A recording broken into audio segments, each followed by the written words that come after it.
오늘 금요일에도 새벽에 만난 하나님 오신 여러분들을 예수님의 이름으로 환영하고 또 축복합니다. 같이 기도하겠습니다. 하나님 감사합니다. 오늘도 역시 좋은 날입니다. 하나님이 주신 날은 다 좋은 날입니다. 우리의 마음이 이 날을 어떻게 받아들이느냐에 따라서 천국같이 살 수도 있고 또 지옥같이도 살 수도 있습니다. 하나님이 우리에게 자유의지를 주셨고 하나님이 우리에게 우리의 감정이나 마음이나 생각과 입술을 표출할 수 있는 의지를 주셨으니 우리 입에서 나오는 것들이 하나님을 기쁘게 하고 감사하는 말만 하게 하시고 우리의 생각이나 우리 마음 안에는 하나님이 주시는 평강이 내 안에 가득 임하는 것들을 기대하는 마음으로 오늘 하루를 살아가게 하여 주시옵소서.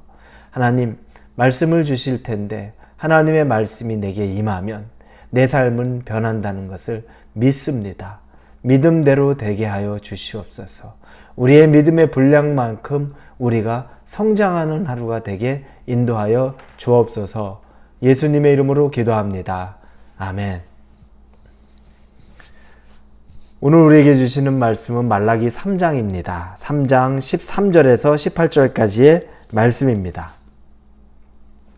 말라기 3장 13절에서 18절입니다.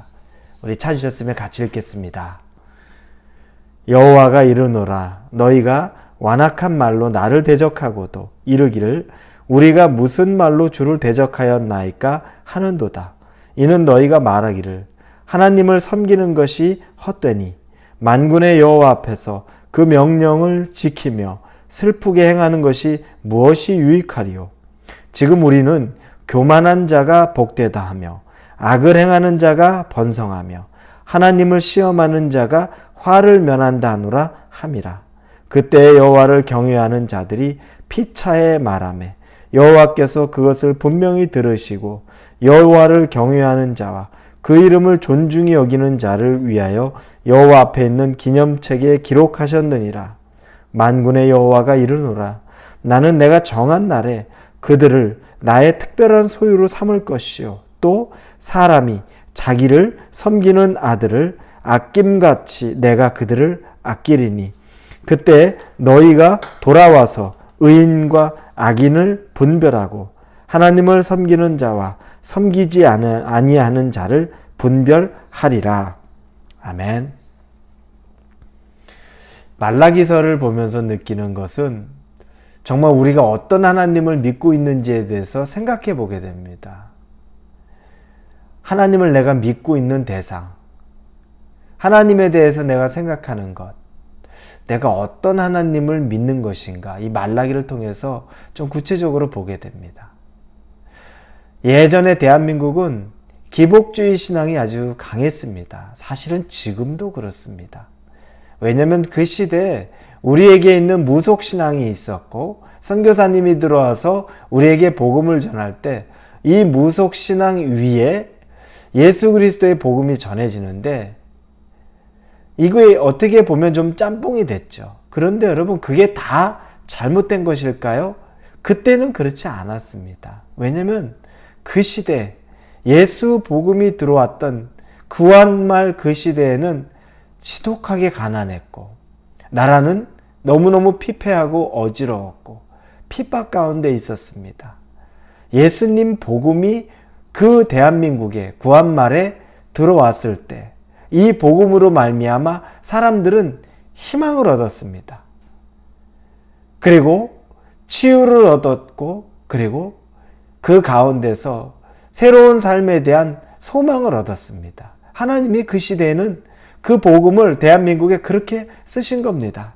그래서 가는 곳마다 병자들도 치유되고 복음이 선포되고 또 가난을 극복하고자 하는 그 수많은 노력들 가운데 실제로 대한민국이 엄청나게 부강한 나라가 되어갑니다.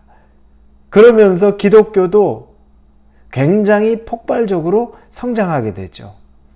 그 시대에 하나님이 하신 일은 바로 그렇습니다. 대한민국을 하나님께서는 그와 같은 방법으로 인도하셨고 성장시키셨습니다. 그런데 중요한 것은 어린아이가 어른이 되면 변화돼야 됩니다. 어린아이 때에는 배고픈 것, 도움이 필요한 것, 내게 필요한 것, 가지고 싶은 것, 그걸 끊임없이 얘기합니다. 그리고 줄 때까지 울기도 하고 때를 씁니다. 그런데 어린아이 때에는 웬만하면 그런 것들을 다 들어주죠. 그런데 성인이 돼서 여러분, 어린아이의 같은 모습으로 산다고 생각해 보십시오. 사실 끔찍합니다. 다 큰 성인이 절제할 줄 알고 이제 무엇이 필요한지 분별할 줄 알아야 되는데 분별력도 없고 절제도 없고 여전히 아기 때, 아이 때 가졌던 그 삶 그대로를 추구합니다. 그래서 심리학 용어로 오죽하면 이런 어른을 어른 아이라고 표현합니다. 몸은 컸는데 여전히 삶이나 정신 상태나 행동은 아기와 같이, 아이와 같다는 겁니다. 우리의 신앙이 그렇습니다. 때에 따라 하나님이 초신자들에게, 그리고 정말 아직 예수님을 모르는 사람들에게는 많은 것들에 대해서 기도 응답을 주십니다. 그게 정욕으로 구하는 건지 아닌지도 구별을 잘 못하기 때문에 필요를 하나님이 많이 채워주십니다. 그러나 성장 성숙해 가면서는 청원 기도만이 기도의 전부가 아니죠. 그때는 감사 기도도 할 줄 알아야 되고, 이제는 다른 사람들을 위한 기도도 할 줄 알아야 되는 것이 바로 어른의 때입니다. 말라기를 보면 그게 이루어지지 않았습니다. 오늘 본문의 말라기에 보니까 14절에 이는 너희가 말하기를 하나님을 섬기는 것이 헛되니 만군의 여호와 앞에서 그 명령을 지키며 슬프게 행하는 것이 무엇이 유익하리요. 하나님 섬기는 것이 헛되다라고 그들은 말합니다. 왜 하나님 섬기는 것이 헛되냐면 내가 원하던 것, 우리가 원하던 것, 그 당시에 선지자들이 이제 바벨론의 포로에서 우리가 유다 땅으로 다시 왔으니까 부강해지고 강력해지고 우리의 필요가 다 채워질 거라고 예언이 선포됐는데 아직 그 예언이 이루어지지 않으니 실망이 가득한 거죠. 그러다 보니까 하나님을 믿는 것이 헛되다고 느낍니다. 기복신앙의 끝은 여러분 하나님에 대한 실망으로 끝날 수밖에 없습니다. 그건 당연합니다. 왜냐하면 우리는 우리에게 필요한 것이 무엇인지를 사실은 잘 모릅니다. 내가 지금 갖고 싶다, 필요하다고 말하지만 이게 나에게 진짜 유익한지, 이게 유익하지 않은지 알 길이 없습니다. 단지 내 감각이, 내 생각이, 내 정욕이 그걸 원하는 것뿐입니다. 그래서 복권에 당첨되게 되면 너무너무 좋을 것 같고 그러면 다 모든 것들을 할 수 있고 행복할 것 같은데 복권에 당첨되고 나니 비극의 씨앗이 되는 경우들이 뭐 믿지 않는 사람이나 믿는 사람이나 동일하게 대부분이 그런 일을 보는 걸 압니다. 그래서 하나님이 그런 것에 아무리 기도를 해도 응답하지 않을 확률이 아주 높죠. 왜냐하면 하나님은 무엇이 우리를 살리는 길인지, 무엇이 우리가 사는 길인지를 너무너무 정확하게 알기 때문입니다. 그런데 우리는 모릅니다. 그래서 내가 다 원하는 것 하나님에게 구한다고 해서 하나님이 다 응답을 하실 수 없는 거죠. 우리를 사랑하기 때문에, 우리에게 좋은 것만 주시기 때문에 내가 원하는 것이 나를 죽이는 것, 나를 넘어뜨리는 것이라면 하나님은 주지 않고 허락지 않으신다는 겁니다. 그러니 여러분, 그런데 기복신앙으로 접근하면, 내가 떼쓰는데 안 들어주면 이 말라기에 나오는 유다 사람들과 똑같아지는 겁니다. 하나님 믿는 게 헛되다라고 말하는 겁니다. 고린도 후서 12장에 보면 바울 이야기가 나옵니다. 바울에게 육체에 가시가 있습니다. 몸이 많이 아팠던 거죠. 그걸 놓고 3번이나 진지하게 하나님에게 청원 기도를 합니다. 치유해 달라고 기도하죠. 그러면 여러분, 우리가 생각하는 상식적으로 이 기도를 하나님한테 드리면 바울은 하나님이 가장 그 시대에 강력하게 쓰던 사람인데 육신의 것을 고쳐주면 훨씬 더 강력한 하나님의 도구로 하나님이 쓰실 수 있지 않겠습니까? 우리 생각으로 그렇지 않습니까? 다른 어떤 사람보다 바울 고쳐주면 하나님에게 영광 되지 않겠습니까? 그런데 그 기도가 이루어지지 않습니다. 그러면서 바울이 고백했던 말이 고린도후서 12장 8절부터 10절까지 써 있습니다. 9절부터 봅니다. 나에게 이르시기를 내 은혜가 내게 족하도다.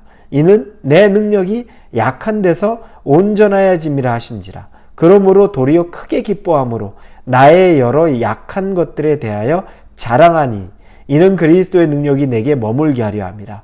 그러므로 내가 그리스도를 위하여 약한 것들과 능욕과 궁핍과 박해와 곤고를 기뻐하노니 이는 내가 약한 그때의 강함이라. 하나님이 말씀하셨는데 네 은혜가 내게 족하다. 지금 있는 그것이 너에게 충분하다. 네가 그 질병에서 낫지 않아도 충분하다라고 말합니다. 왜냐하면 네가 약할 때 진짜 강해진다. 네가 약할 때 그때 그리스도의 능력이 너를 통해 나타나는 진짜 강함을 느낀다. 그래서 베드로가 내가 크게 기뻐하였다고 말합니다. 기복신앙이라면 기뻐할 수 없습니다. 하나님에게 실망하죠. 내가 어떻게 하나님 이렇게 헌신했는데 이 질병 하나 안 고쳐주면 내가 어떻게 하나님 믿고 의지합니까? 하나님 도대체 살아계신 겁니까? 내 인생 헛된 것 아닙니까? 이렇게 결론되어질 겁니다. 그런데 기복신앙을 넘어서서 바울이 정말 하나님을 인격적으로 알기 때문에 그는 그것조차도 큰 기쁨으로 감사로 받아들입니다. 사랑하는 우리 성도 여러분, 우리가 필요할 때 하나님은 다 채워주십니다. 그런 건 어느 정도 기도하면 족합니다. 그런데 진짜 우리가 기도해야 될 것은 하나님에 대한 작은 것이라도 감사할 줄 아십시오. 작은 감사라도 여러분이 오늘부터 먼저 실천해 보십시오. 이루어지지 않은 것 때문에 실망한다는 것을 말하기 이전에 이미 내게 베풀어 주신 수많은 것들에 대해서 하나하나씩 감사하는 것을 적용해 보는 하루가 되기를 예수님의 이름으로 축원합니다. 기도합니다. 하나님, 주신 것에 감사하기를 원합니다. 허락지 않은 것에 실망하기보다 주신 것에 감사하는 것을 오늘 살아가기를 원하며 예수님의 이름으로 기도합니다. 아멘.